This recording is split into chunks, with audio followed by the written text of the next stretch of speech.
And I'm so sick of pain, but it's hard to agree with you. Losing this game, I can't afford to be losing this game.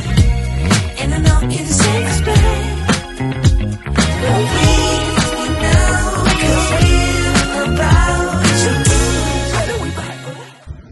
So, what's up mga ka-adventure? So, yun nga, madami nagtatanong sa atin kung ano ba yung itong dala-dala ko. Ayan. So, e-bike siya guys. Yan. Kuryente siya. Pero four wheels siya. So, dito yung handle niya. Then, meron siyang handbrake, acceleration, and brake. So, yan mga ka-adventure.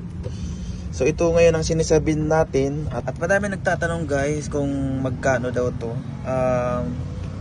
Ang cash nito mga ka-adventure is 92,000. Ang monthly niya kung babase tayo sa hulugan mga ka-adventure is the down payment ko guys ng 20,000 and 18 months to pay at 5,500 yung monthly sa 18 months.